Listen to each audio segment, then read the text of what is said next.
The following video contains minor spoilers for Control. If you have interest in playing the game with as little knowledge as possible, please stop watching and return to the video afterwards. Okay, you have been warned. In a world of material proliferation, saturation, and overabundance, it becomes easy to overlook the significance of everyday objects that we own and use. In a world almost completely governed by the ownership of material possessions, it is hard to stop and truly appreciate all the objects that make up our world, beyond their practical functionality, and behold their presence, honor their experiences and history, and embrace their individuality. On August 27, 2019, Remedy Studios unleashed onto the world a bizarre little game titled Control, where you play the role of Jesse Faden, a fun protagonist with superhuman abilities ranging from using telekinesis to launch objects, to levitating and mind control, fun stuff all around. However, that will not be the focus of today's video. Today, we're geeking over something particularly special. Something that is more than just an inanimate object. And that is Jesse's gun.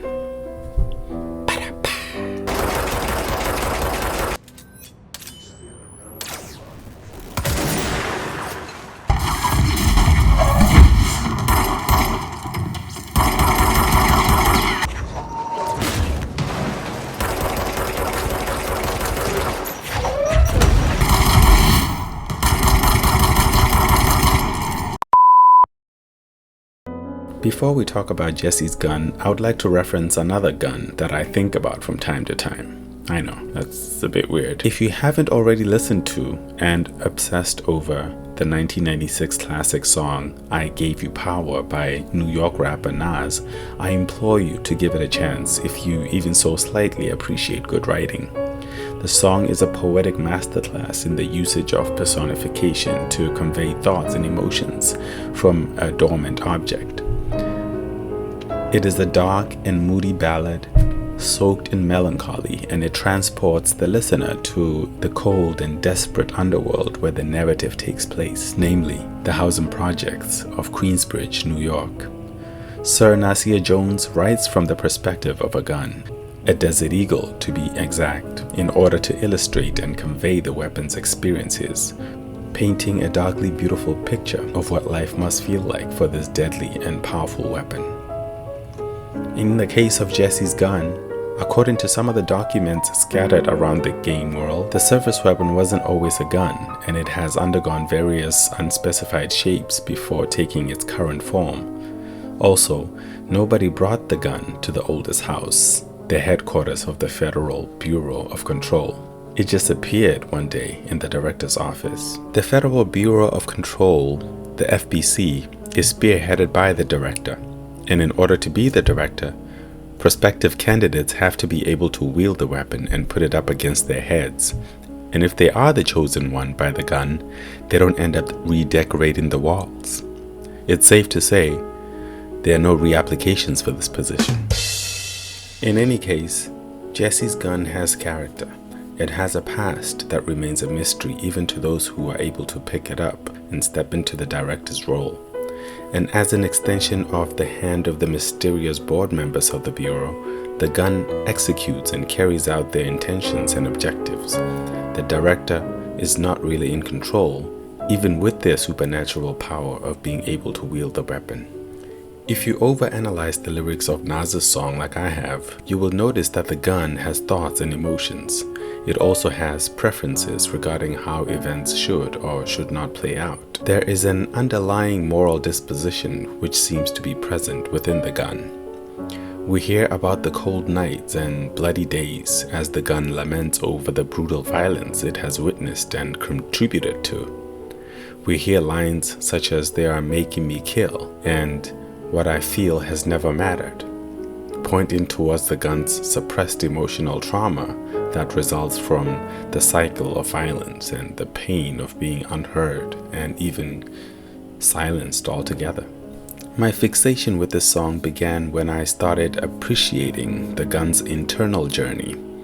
Yes, it has a past. We know the gun went from Ohio to Little Rock to Canarsie. It has a body count and it wishes for a different life.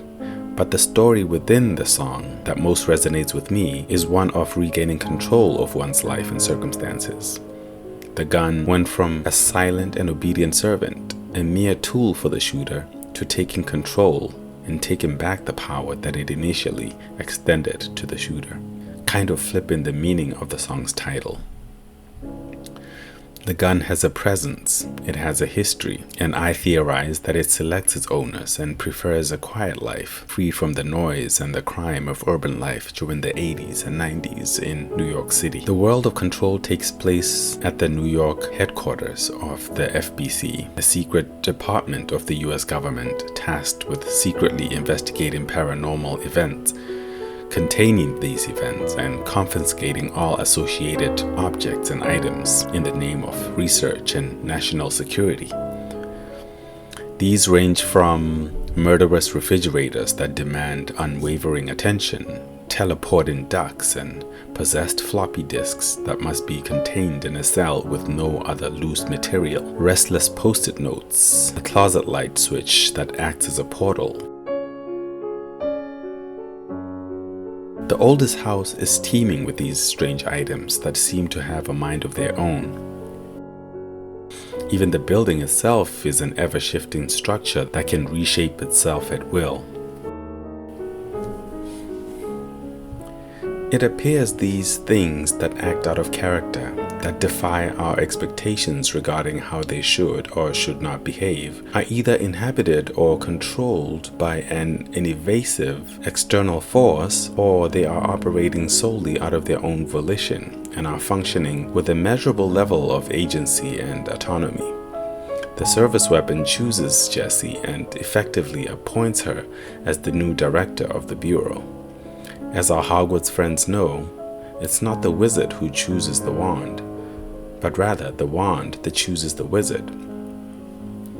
In Jessie's hands, the firearm can seemingly transform from one form to the other, depending on the player's playstyle. However, regardless of playstyle, the gun and the board and the bureau are ultimately in control, and they're only using Jessie as a means to an end. And unlike Nas's gun, we don't really get a perspective from the service weapon. As far as we can conclude, it has a past, a purpose, and it picks a person to play the director position. Side note, it will be interesting to hear a personified version of Jessie's gun. While researching for this video, I came across a philosophical school of thought that poses the theory that everything is conscious and sentient on some fundamental level. Everything has some sort of a mind, if you will, just at varying degrees of evolution or completely different states of being altogether. Panpsychism is the belief that everything material, however small, has an element of individual consciousness.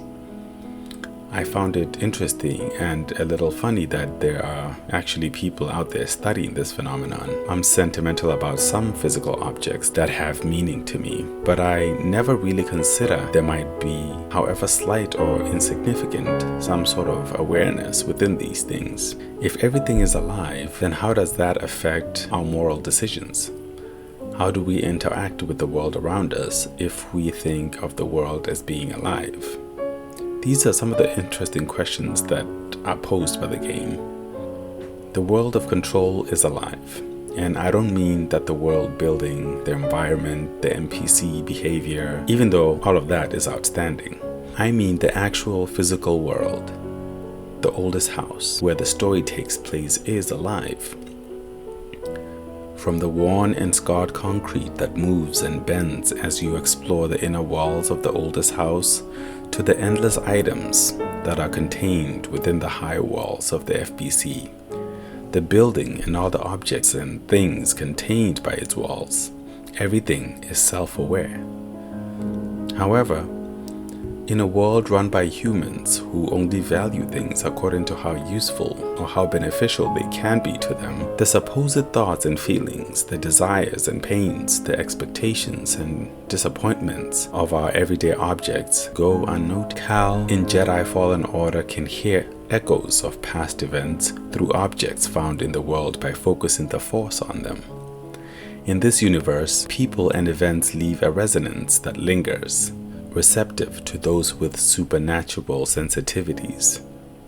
More so, we imprint echoes of our thoughts and feelings, however minuscule, in our treasured belongings.